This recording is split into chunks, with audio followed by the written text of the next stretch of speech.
6월 수요일 아침 묵상을 시작하도록 하겠습니다. 어제 하루 순종의 은혜를 누렸습니까? 때로는 순종이 힘들지만 순종함으로써 하나님의 허락하신 복을 누리며 살기를 진심으로 원합니다. 하나님의 말씀에는 축복만 있는 것이 아니라 저주의 말씀도 있습니다. 하나님은 누구를 정해놓고 축복하고 저주하시는 분이 아니라 복과 저주는 하나님 말씀의 순종 여부에 달려 있습니다.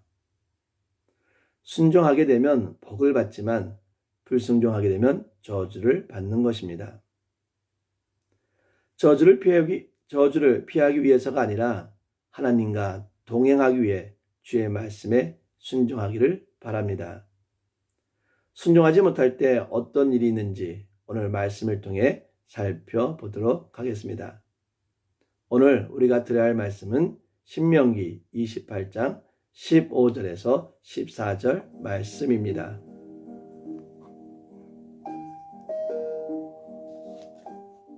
신명기 28장 15절에서 24절 말씀입니다. 내가 만일 내 하나님 여호와의 말씀을 순종하지 아니하여 내가 오늘 네게 명령하는 그의 모든 명령과 규례를 지켜 행하지 아니하면 이 모든 저주가 네게 임하며 네게 이를 것이니 네가 성읍에서도 저주를 받으며 들에서도 저주를 받을 것이요 또 내 광주리와 떡반죽 그릇이 저주를 받을 것이요 내 몸의 소생과 내 토지의 소산과 내 소와 양의 새끼가 저주를 받을 것이며 내가 들어와도 저주를 받고 나가도 저주를 받으리라. 내가 악을 행하여 그를 잊음으로 내 손으로 하는 모든 일에 여호와께서 저주와 혼란과 책망을 내리사 망하며 속히 파멸하게 하실 것이며 여호와께서 내 몸에 연병이 들게 하사 내가 들어가 차지할 땅에서 마침내 너를 멸하실 것이며 여호와께서 폐병과 열병과 염증과 학질과 한재와 풍재와 썩는 재앙으로 너를 치시리니 이 재앙들이 너를 따라서 너를 진멸하게 할 것이라. 내 머리 위의 하늘은 노시 되고 내 아래의 땅은 철이 될 것이며 여호와께서 비 대신에 티끌과 모래를 내 땅에 내리시리니 그것들이 하늘에서 내 위에 내려 마침내 너를 멸하리라.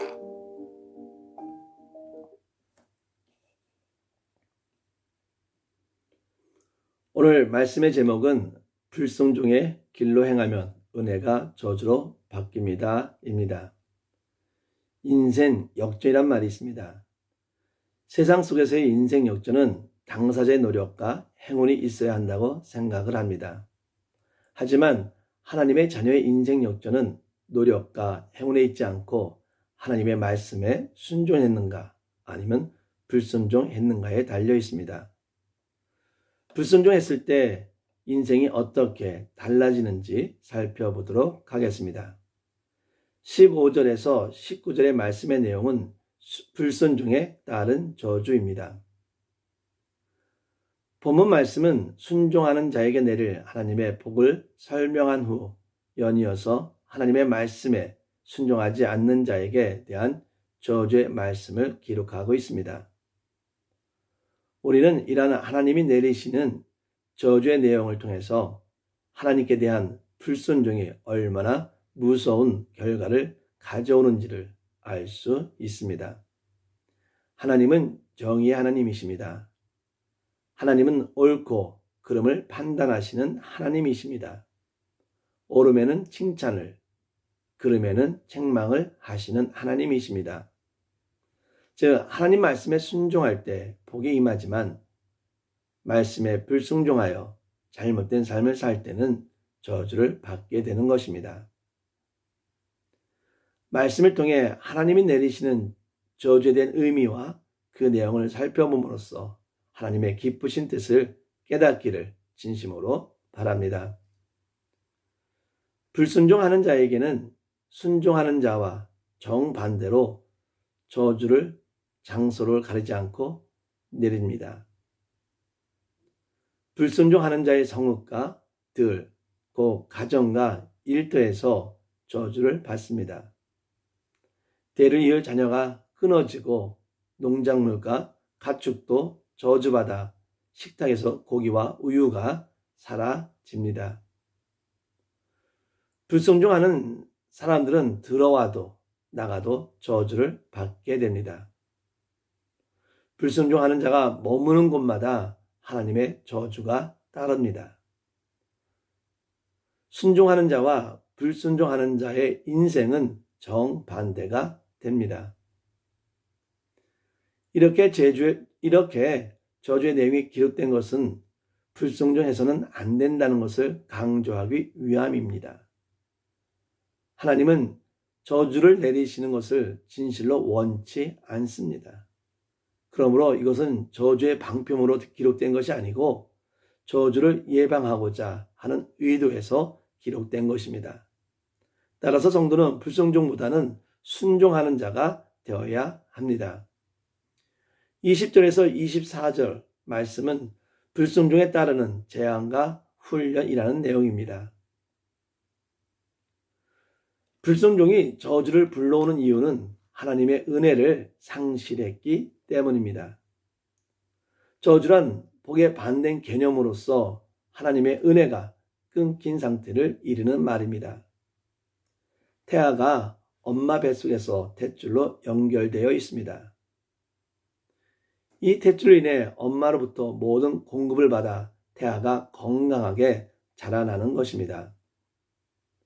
그런데 뱃속에서 탯줄이 꼬이거나 하면 공급을 받지 못하는 어린아이는 뇌손상을 받게 되며 태아 곤란증으로 어린아이가 죽을 수도 있다고 합니다. 하나님의 자녀인 우리도 마찬가지입니다. 하나님의 은혜가 끊겨 하나님의 은혜를 받지 못하면 큰 혼란이 올 수 있고 그 외에도 오늘 말씀하는 것처럼 연병, 폐병, 열병, 염증, 확질, 전염병이나 질병을 얻을 수 있습니다. 이처럼 하나님의 은혜를 누리지 못하면 어려움에 처할 뿐만 아니라 진멸당할 수 있습니다. 따라서 우리는 하나님의 말씀에 순종하는 것이 큰 은혜임을 알고 순종의 삶을 살아가기를 진심으로 바랍니다. 이 시간에 낮아짐의 은혜라는 글을 읽어드리도록 하겠습니다. 나는 아마존 정글에 예배당과 건물을 합쳐 17개 동 규모의 학교를 세웠습니다. 순전히 하나님의 일을 한 것으로 생각해 기고만장했습니다. 내가 일해 드릴 테니 하나님은 가만히 계시라며 불순종했습니다. 하지만 말기암 진단을 받고 지난날의 죄를 낱낱이 회개하고 보니 학교 건물을 짓고 가시적인 성과가 나타날 수 있도록 사람에게는 인정받았지만 하나님께는 인정받지 못했음을 깨달았습니다. 이렇듯 자랑하고 가시하는 데 빠진 나를 건질 방법은 하나님이 주시는 징계밖에 없었습니다. 병에 걸리자 나는 순식간에 멸시와 모욕을 받은 낮은 자리로 추락했습니다. 그런데 이렇게 낮아지는 것이 사는 길입니다. 생명을 얻는 길입니다.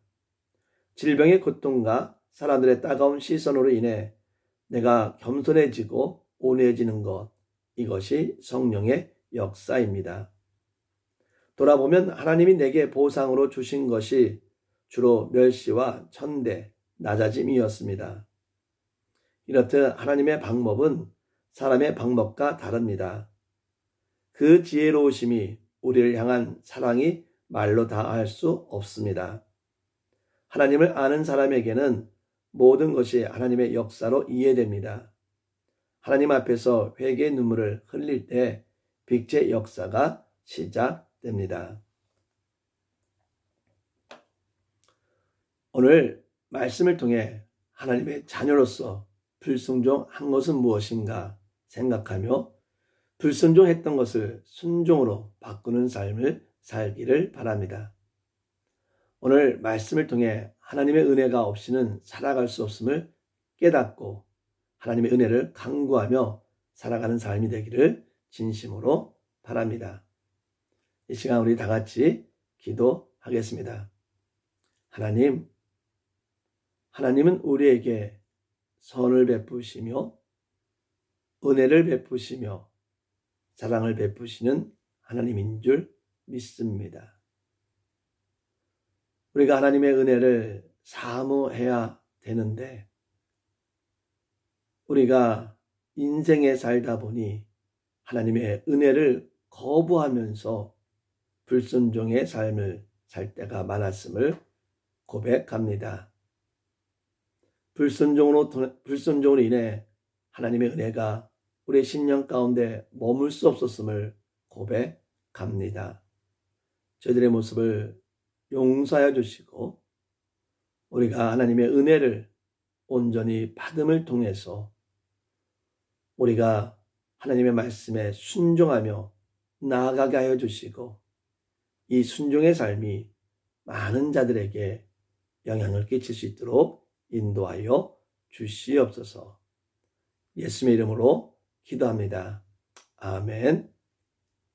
오늘 아침 묵상에 참여해 주신 우리 성모님께 다시 한번 감사드리고 오늘 하루도 하나님의 은혜와 순종의 삶이 되기를 진심으로 바랍니다. 또 저희들은 내일 기쁜 마음으로 뵙도록 하겠습니다. 감사합니다.